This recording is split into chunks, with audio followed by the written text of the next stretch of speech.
Salvador Allende was the president of Chile between 1970 and 1973. Now, you would think that some random Latin American president from the early 70s wouldn't be that big of a deal, right? I mean, who gives a shit, really?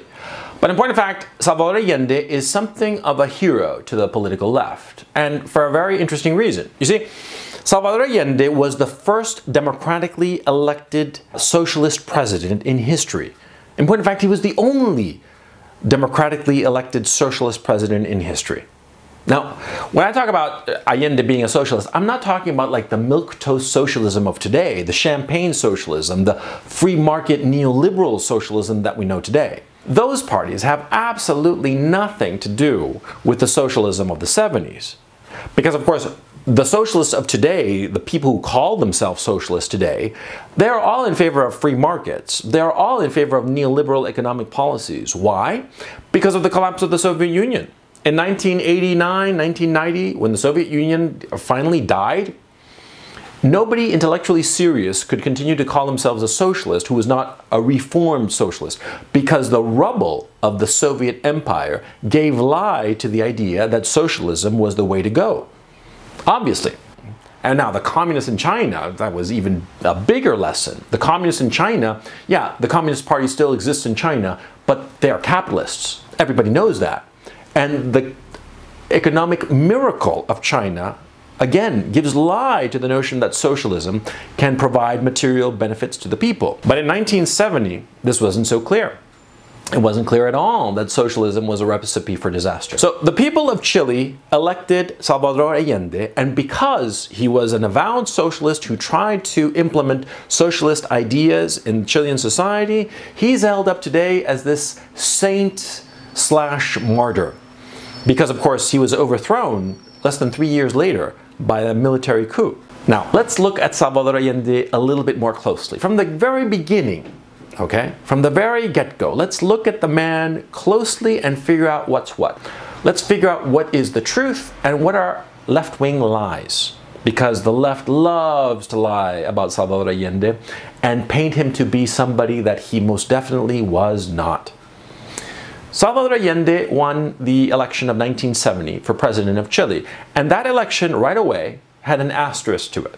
And it was a very simple asterisk. You see, the presidential elections in Chile were every 6 years. And in 1970, Salvador Allende ran against two other opponents. There were three candidates for that election. There was Salvador Allende, who represented the Popular Unity. That was an election amalgamation, really, of communist parties, socialist parties, and hard left parties. Then the center parties were led by Rodomiro Tomic, and that was the Christian Democrats. And the right-wing party, headed by the Partido Nacional, the National Party, was led by Jorge Alessandri. Those were the three candidates in the 1970 election, and what happened was that Allende won a plurality, not a majority, a plurality of the votes, because there was a three-way tie, statistically speaking. Allende squeaked out a win with 33% of the vote, which is interesting because that 33% of the vote in 1970 was less than he had gotten in 1964, when he had also run for president. And that election, in the 64 election, he got 39% of the vote, which was statistically and in absolute terms more votes than he got in the 1970 election. But what had happened in the 1964 election was that it was Allende running against Eduardo Frei Montalva, the Christian Democrat. And the right-wing parties decided not to field a candidate in the 1964 election and instead support Eduardo Frei. And so in 1970, Allende got fewer votes than in 64, but he won the presidency. So what did Allende do in short order? He started implementing socialist economic policies. And one of the first policies that he implemented, and I'm simplifying here grossly, but just to make it clear to you what he was more or less doing, he basically and in essence froze the prices of all goods and services and raised wages by 10%. What do you think is going to happen? Well, the obvious happened. Hyperinflation. It happened like that. Within a few months of these economic policies happening, Chilean inflation, the inflation of the escudo, which was the currency at the time, the escudo started to lose value rapidly. I mean, it started just to disintegrate as a currency. Okay? And the only thing propping it up were the foreign currency reserves of Chile, because in 1970, Chile was a fairly prosperous country, and all of the successive governments had been very careful to maintain a positive balance of trade and to never ever run any kind of fiscal deficit. So Chile had a very large supply of hard foreign currencies, dollars, pounds, what have you. Okay, so financially, Chile was in very good shape when Allende came in with his policies that started costing all kinds of money, right? Chile's economy went down the tubes because by these policies, what happened, think of it in these terms. Suppose I manufacture, just for the sake of argument, toothpaste, and I sell my toothpaste at 100, right? Now, I pay my workers and my expenses and what have you is 95, again, for the sake of argument. So that 5, the difference between 100, my sales price, and the 95 that I pay my workers, that is my margin, my profit margin, right? But now the government is telling me that I have to up the wages of my workers. I have to pay them 105, but I can't raise my prices. I have to still sell at 100. So what does that mean? I'm going to start losing money, right? Am I going to continue to operate? No! I'm going to close my factory. I'm going to close my factory because I can't afford to be paying these workers because I'm losing money. Who in his right mind would continue to operate if he's losing money? Nobody, of course, right? And so what happened was that I closed my toothpaste factory. And all of a sudden, in short order, there's no more toothpaste. People just don't have toothpaste. In essence, this is what happened because of Allende's policies. Now, because of these shortages, Allende used this as the excuse to nationalize the industries. Oh, Mr. Coach Red Pill, you manufacture toothpaste, but you're not producing toothpaste? Oh, because you're losing money. Well, tough deal. We're going to take over your toothpaste manufacturing firm, nationalize it, and we, the state, we are going to start producing toothpaste for the people. That's what Allende and his goons started to do. And they started doing it across the entire economy. They started nationalizing all kinds of factories. You know, the biggest industries in Chile and even the lowest little, piddly little factory. And they started nationalizing everything and politicizing everything. There would be a representative of the popular unity parties in every factory supervising the general manager of the factory or whatever. That's how it went. And of course, these factories started producing stuff, right? And the government started to take over the distribution because there were no goods and services anymore because, you know, everything had shut down, everything was falling apart, right? People were making huge lines for toilet paper and toothpaste and everything, the basics, what you need to survive. They were lining up all over the place. A black market flourished, and the black market, of course, didn't want to school those, which were losing value on a daily basis. They wanted dollars, only dollars. And so people started selling everything that they had in order to get dollars to buy the basics. I'm talking heating oil. I'm talking, you know, toothpaste and toilet paper and food. Food. The Allende government created the CAPs, the famous CAPs, J-A-P, Juntas de Abastecimiento Popular. That means literally Committees for Popular Supply. Basically, rationing. A country that had been prosperous in 1970, you know, with a positive balance of trade in 1970. By 1972, they were rationing food, basics, cooking oil, lard. That's what was being rationed. And they created these CAPs, these Committees of Popular Supply, and you would get a ration card. You would get a ration card. And it was only with the ration card that you could go and get the basics like rice, like potatoes and cooking oil. You needed your ration card to feed your family. And this is what started happening. You see these CAPs, these Juntas de Abastecimiento Popular, they were local. They were like in every neighborhood, right? And in every neighborhood, you'd go to your local CAP and get your little ration card, right? And it had to be, you know, stamped by the head of the CAP, by the head of the Committee of Popular Supply. And that head of the Committee of Popular Supply was a member of the Popular Unity leftist parties. And if he or she didn't like you, fuck you! No food for you, motherfucker! You're an oligarch. You're an enemy of the people. That's what started to happen in Chile. Food became politicized. The situation in Chile was just deteriorating on a daily basis, and the fucking leftists today, fucking pieces of shit who don't know any goddamn history, what do they say? They say it was Nixon who did it.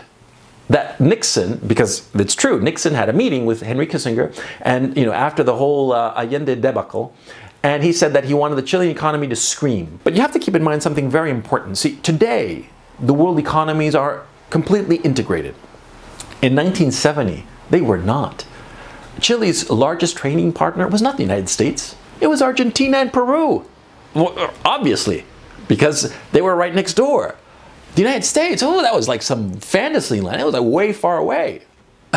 America could want to squeeze the Chilean economy all they wanted. They weren't going to do fucking shit to the Chilean economy, especially not after all the American companies were expropriated by the Allende regime. The Americans were out of the ballgame, and leftists today say that the Nixon administration screwed over Allende. No. Allende fucked over the country all by himself, all on his lonesome. He screwed the Chilean people and destroyed the Chilean economy. Now, it's all good and fine and funny, actually, to be talking about this, but I'm going to tell you a story that's not so fucking funny, okay? Allende was creating a paramilitary force that was basically loyal to the popular unity, but not loyal to the Chilean citizenry. This was called the Movimiento Izquierdista Revolucionario, these fucking leftist paramilitary forces.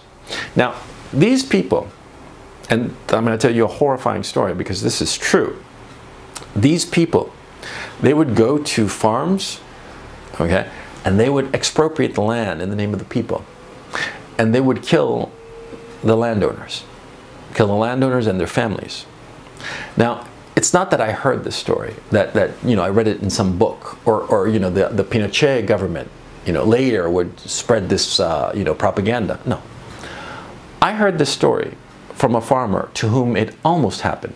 Now, this farmer, he was a classmate's dad. Okay? Now, I knew this girl real well. We went to school together. I saw her every goddamn day. And in our senior year, she invited us all, like near the end of the year, she invited us all to have like a get-together, like a barbecue kind of thing at her dad's farm, which was just outside of Santiago. And we went. We took the metro and then a bus, I remember. And got there, and great guy, our classmate's dad, and it was a great farm, and there was a pool. And we had a barbecue. It was great. And then some of us wound up talking to my classmate's dad and the foreman of the farm. Okay?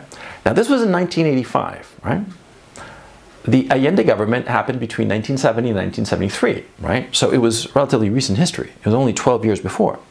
And my classmate's dad told us how one day he woke up and there were trucks, and he pointed to the road where the trucks were coming.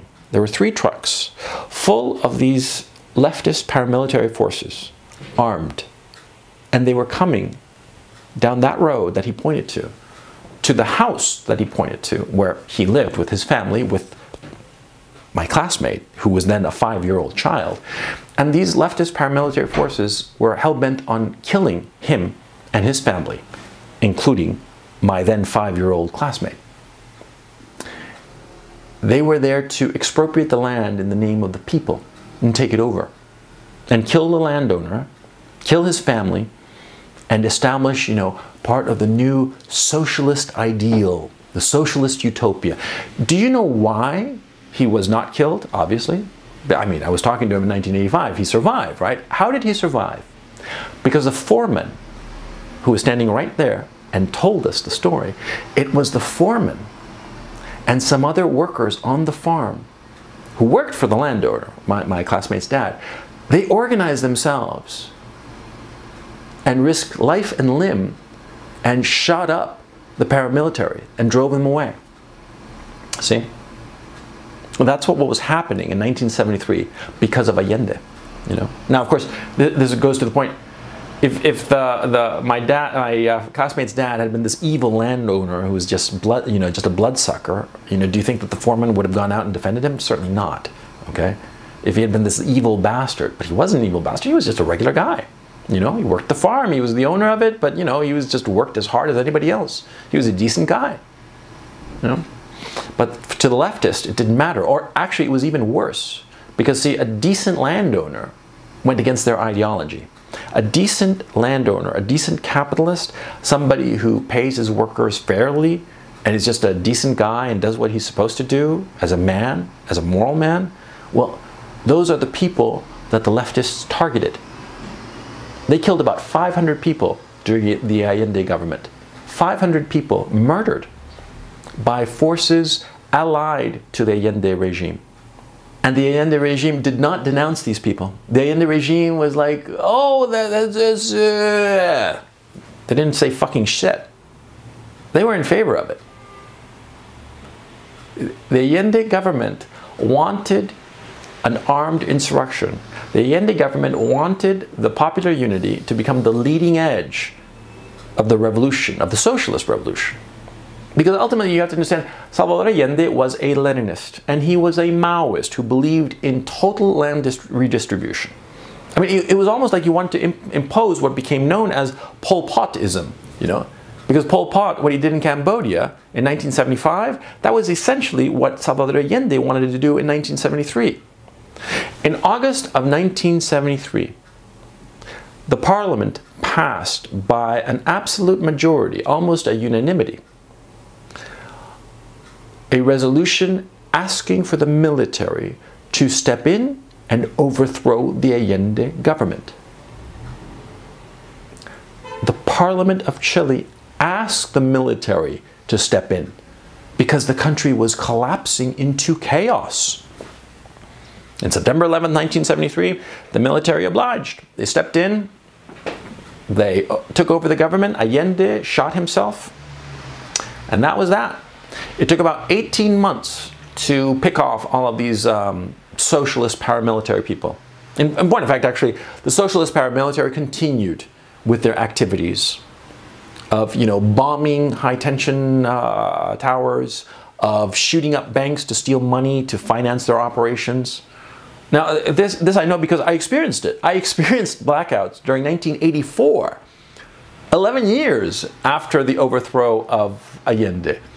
The paramilitary were still going strong. They assassinated people. They tried to assassinate Pinochet once, you know, with a rocket-propelled grenade. And the only reason that they failed was because they'd actually been too close, and the thing apparently hadn't been able to arm itself by the time it struck his car. Okay, there was armed insurrection going on during most of the Pinochet dictatorship. Armed insurrection from leftist paramilitary loyal to Allende, organized by Allende and his people. See? You look at Venezuela today. In Venezuela, they're eating the zoo animals because there's no more food. Venezuela has one of the largest oil reserves on the planet, and yet they're completely broke. Why? Because they implemented socialist measures almost identical to the social measures implemented by Allende. Socialism doesn't work. But worse than that, I mean, it's perfectly fine if a system or an idea, an ideology doesn't work. Socialism wants slavery of the people. That's its goal. It wants to put people under its boot heel. Now, I know this because it was tried in Chile and it failed, thank goodness. It failed. Now, I've read a lot of history of Russia. And, you know, it talks about the gulags and Lenin and all the rest of it, but it's just, you know, pages in a book. When you're standing face to face with a man who was almost killed by leftist paramilitary forces, whose family was almost butchered by these leftists, it's just a different experience. All of a sudden you realize viscerally how evil socialism really is, how evil this ideology really is. The sin, the tragedy, is not that Salvador Allende was overthrown after his 3-year socialist utopia. No, no, no. That's not the sin. It's not that he was overthrown in 1973. The real sin, the real tragedy, was that he was not overthrown earlier. The real tragedy was that he was allowed to become president and destroy a prosperous country. Because, see, at the end of the day, that's what socialists do. That's what they always do. They destroy everything that they touch.